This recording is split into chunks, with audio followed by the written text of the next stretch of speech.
Saudara, inilah Sapa Indonesia Malam. Mengulas isu-isu terkini, tajam, Vonis 10 tahun penjara, mendalam, dan komprehensif. Bukan sekadar berita, tetapi ruang untuk memahami setiap peristiwa lebih dekat. kita jelang Sapa Indonesia Malam selengkapnya. Sapa Indonesia Malam, ikuti pada hari dan jam berikut, live di Kompas TV.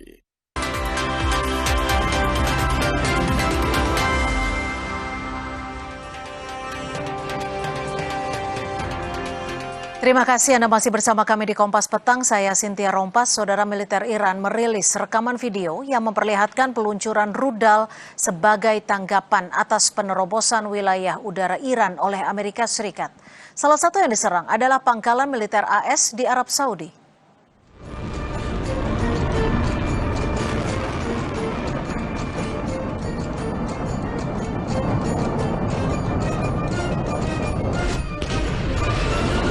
Operasi itu disebut menjadi serangan langsung pertama Teheran ke wilayah Arab Saudi dalam hampir 4 bulan terakhir. Iran menargetkan pangkalan militer AS dengan rudal balistik. Pemerintah Arab Saudi belum memberikan konfirmasi maupun bantahan atas laporan yang beredar tersebut. Meski demikian, saudara, otoritas pertahanan sipil Arab Saudi sempat mengeluarkan peringatan dini bagi warga di kota Al-Qarj dan Yanbu.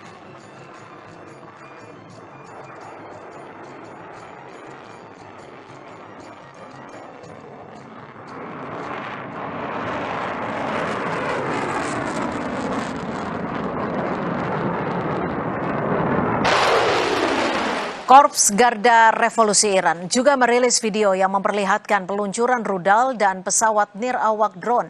IRGC mengklaim senjata-senjata tersebut ditembakkan ke arah pangkalan Amerika di Yordania sebagai tanggapan atas serangan AS terhadap infrastruktur Iran. IRGC menyebut angkatan udaranya melancarkan serangan terkoordinasi menggunakan rudal dan drone terhadap pangkalan militer Amerika di Azraq, Yordania sebagai bagian dari respon berkelanjutan atas serangan Amerika terhadap infrastruktur sipil Iran. Mereka menyatakan operasi yang dilakukan saat fajar itu merupakan gelombang ke-20 dari operasi Nasr 2 dan menyasar hanggar pesawat tempur serta area parkir pesawat berukuran besar di pangkalan tersebut.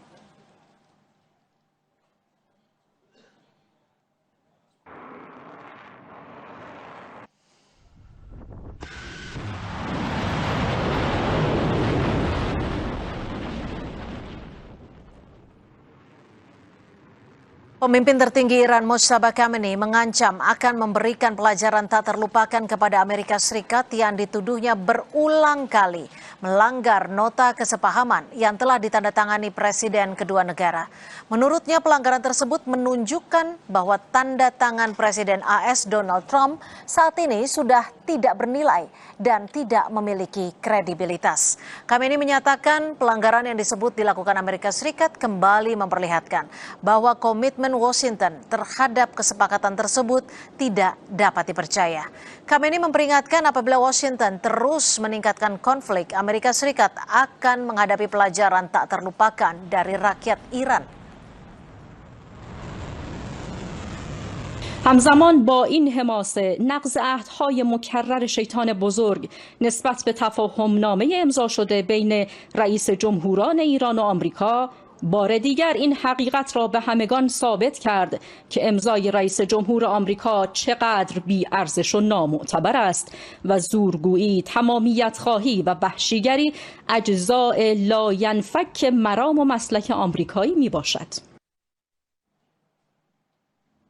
Kantor berita Iran melaporkan serangan Amerika Serikat yang dilancarkan Jumat malam merusak sebuah jembatan dan 2 terowongan sehingga mengganggu salah satu jalan raya utama menuju Bandar Abbas, kota yang terletak di dekat bagian tersempit Selat Hormuz. Amerika Serikat dan Iran saling melancarkan serangan yang menyasar infrastruktur dan target militer. Seiring memanasnya konflik, mereka memperebutkan kendali atas selat tersebut.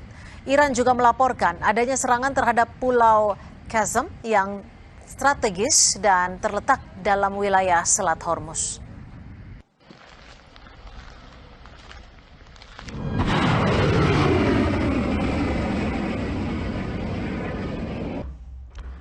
Komando Pusat Amerika Serikat mengumumkan bahwa operasi militer yang berlangsung selama 7 hari berturut-turut terhadap Iran resmi berakhir pada Jumat malam waktu setempat. Selama sepekan terakhir, militer AS melancarkan serangan yang menyasar fasilitas strategis militer Iran, meliputi lokasi pengawasan, infrastruktur, logistik militer, gudang senjata bawah tanah, hingga kemampuan maritim Iran. Militer AS menyebut tetap menjalankan arahan Presiden Donald Trump dan terus memberlakukan blokade terhadap pelabuhan-pelabuhan Iran.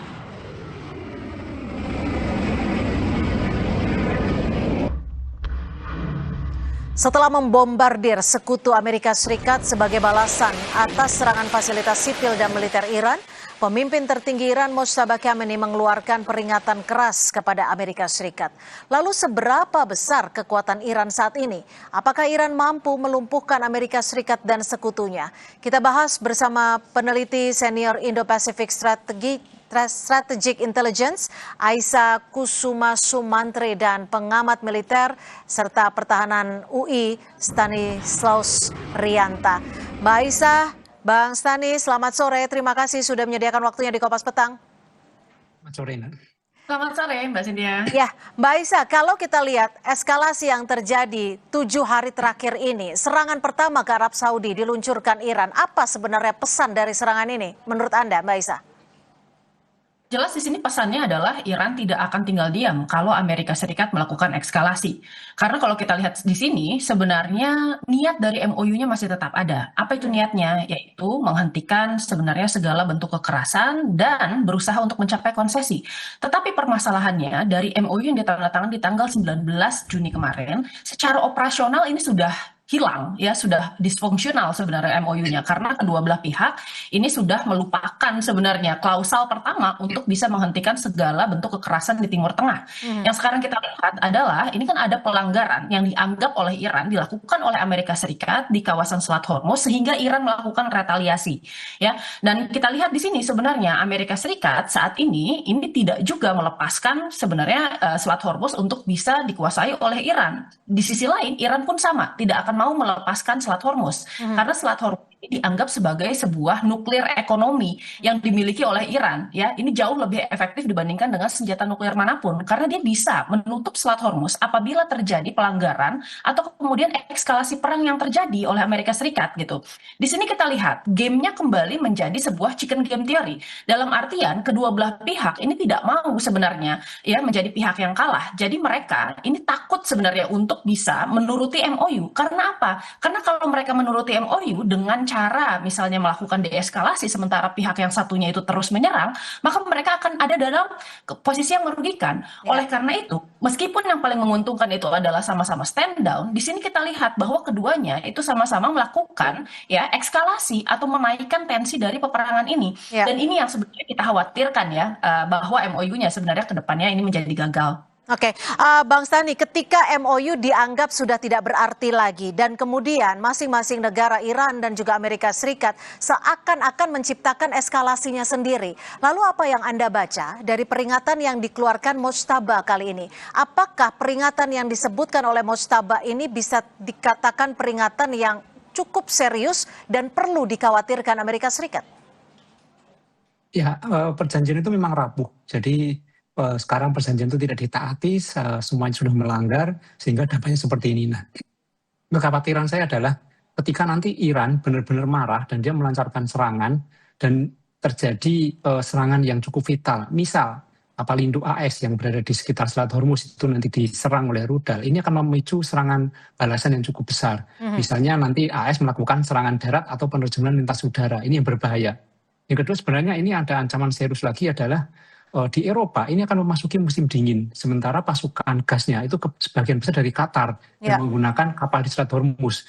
Nah, ketika perang ini terus nanti terjadi, maka nanti akan krisis energi di Eropa. Ini cukup berbahaya juga.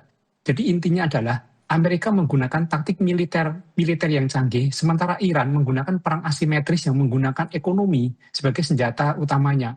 Jadi ini kalau misalnya dibiarkan, pelanggaran-pelanggaran ini dampaknya bukan hanya terhadap Iran, terhadap Amerika, tapi terhadap dunia. Artinya perang ekonomi ini bisa dikatakan dampaknya akan lebih masif. Lalu Mbak Isa, ketika Arab Saudi, Yordania, Kuwait dan juga Bahrain, mana lagi setidaknya sekutu AS yang bisa dijadikan target? Kalau tadi Bang Stani menyebutkan bisa saja loh kapal induk Amerika Serikat ini diserang ketika Iran marah. Mbak Isa, masih di mute, mohon maaf.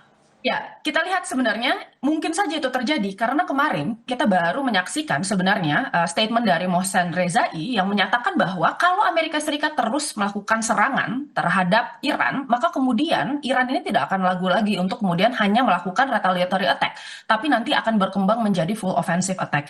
Nah, kita lihat di sini berarti kan statement itu menyatakan bahwa Iran nanti tidak akan kemudian menunggu aksi untuk Amerika Serikat untuk bisa melakukan serangan-serangan ke negara-negara lainnya.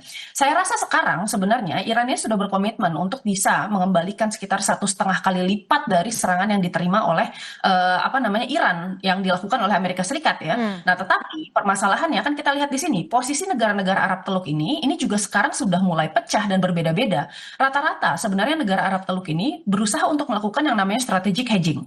Jadi mereka tetap mendukung Amerika Serikat, tetapi mereka tetap menyediakan sebuah ruang yang memungkinkan Iran untuk memenangkan perang ini gitu. Sehingga tadi ya jalur mereka untuk kemudian melakukan diplomasi dengan Iran ini tidak tertutup secara total. Misalnya saja kemarin kita melihat di dalam pemakaman Ali Khamenei, ya Saudi Arabia ini mengirimkan delegasinya. Meskipun ada beberapa negara seperti UAE yang secara tegas mereka menolak untuk hadir ke sana karena hubungannya sangat dekat dengan Amerika Serikat dan sudah ada normalisasi hubungan dengan Israel gitu ya. Tapi itu memperlihatkan bahwa Saudi Arabia sebagai salah satu negara yang kemudian terbesar di GCC itu memperlihatkan adanya itikat baik untuk tetap melakukan diplomasi gitu. Sehingga sebenarnya terbuka jalur-jalur untuk diplomasi ke depannya untuk negosiasi di antara Amerika Serikat dengan Iran. Nah, yang kita khawatirkan sekarang apabila Amerika Serikat dan Iran ini sama-sama tidak bisa menurunkan egonya, tidak ada komunikasi antar elit melalui hotline misalnya, tidak ada kemudian hubungan yang bisa fungsional di dalam multilateral kerjasama seperti OKI, lalu kemudian seperti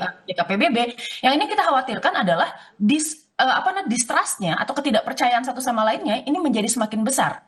Sehingga ini membuka peluang bagi kedua negara untuk sama-sama saling menyerang tanpa adanya komunikasi yang efektif. Nah, apa yang kemudian bisa terjadi? Ya, dikhawatirkan ini akan menjadi konflik yang kembali ke full scale attack seperti di tanggal 28.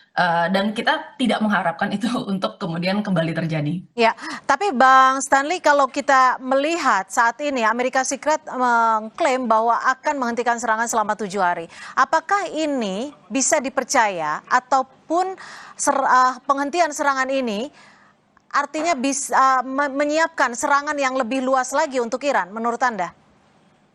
Ya, yang sudah ditandatangani saja kan tidak bisa dipercaya ya. Tanda tangan Trump yang sudah ada saja tidak dipercaya, kemudian tanda tangan Iran juga tidak dipercaya. Jadi apapun pernyataannya saya kira saat ini situasinya belum ada kepastian. Jadi situasi di Timur Tengah itu ketidakpastiannya tinggi.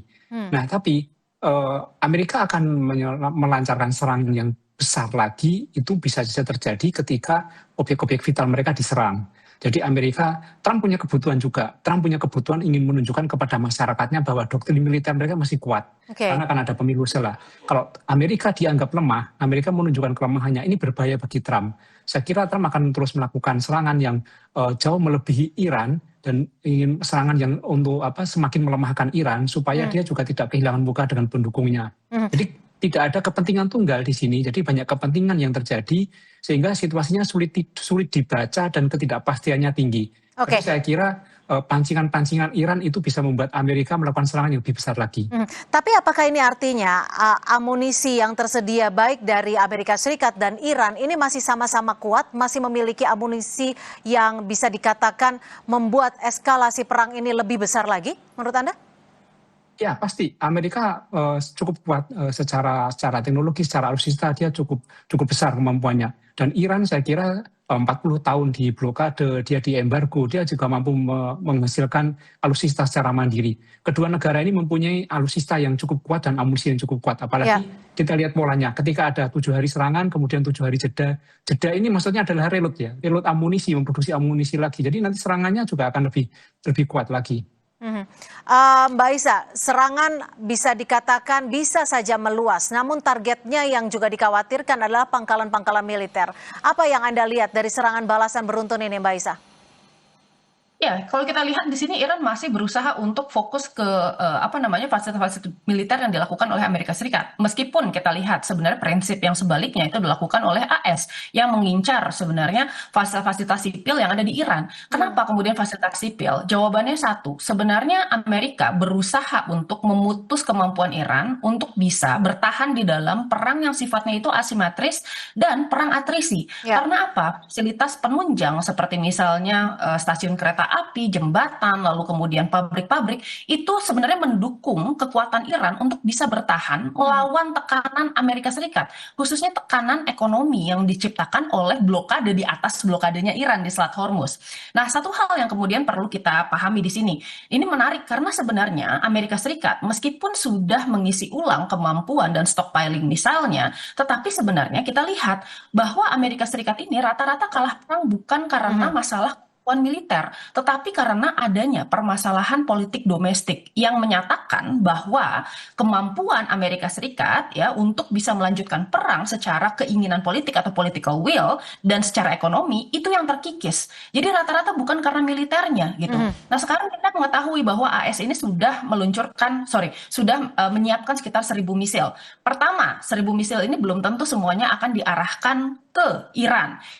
Karena AS tetap membutuhkan itu di front di Asia Pasifik ya dan kemudian di Ukraina. Lalu yang kedua, kita bisa melihat bahwa sekarang War Power Resolution ini sudah ditandatangani sebenarnya melalui Kongres di AS gitu ya, dan Donald Trump ini memiliki waktu sekitar 60 hari untuk bisa menghentikan perang ini. Nah, kita nggak tahu apakah di akhir sebenarnya Donald Trump ini bisa mendapatkan konsesi yang diinginkan oleh Amerika Serikat dengan waktu yang sangat terbatas. Sementara kita sudah berada di dalam mark 1 bulan setelah perjanjiannya ini ditandatangani, gitu ya. Di sisi lain sebenarnya masih ada Israel juga yang masih mendesak serta politisi-politisi hawkish Amerika Serikat.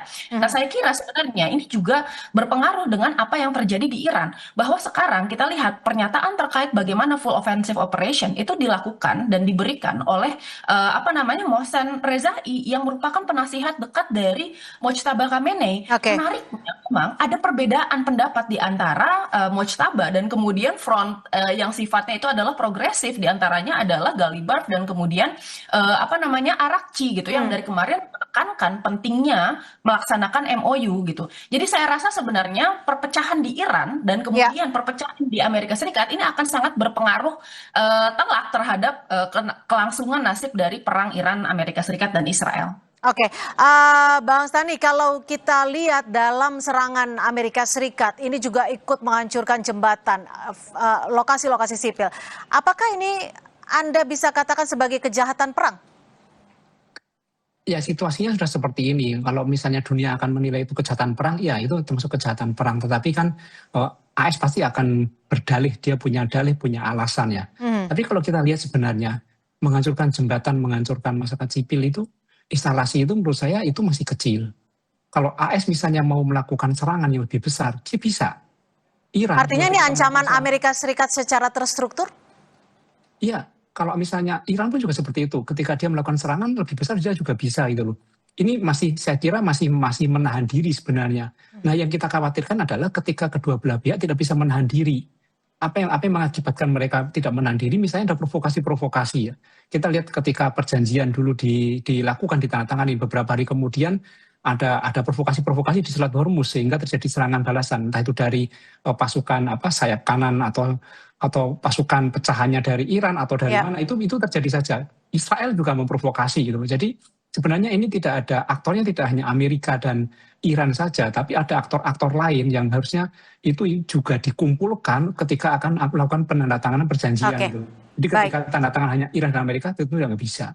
Baik, terima kasih atas perspektif Anda, pengamat militer dan pertahanan Universitas Indonesia, Stanislaus Rianta, dan juga terima kasih Mbak Aiza Kusuma Sumantri dari Senior Indo-Pacific Strategic Intelligence sudah berbagi perspektif di Kompas Petang. Selamat sore. Sore. Saudara, informasi lainnya masih akan kami hadirkan selepas jeda. Di antaranya, Pengacara kondang Hotman Paris Hutapea secara terbuka menuding adanya kriminalisasi terhadap kliennya, mantan Jampitsus Febri Adriansyah, dalam kasus dugaan korupsi dan TPPU yang kini ditangani Kejagung. Hotman menyeret nama istana dengan menyebut Febri sebagai tangan kanan kebanggaan Presiden Prabowo Subianto.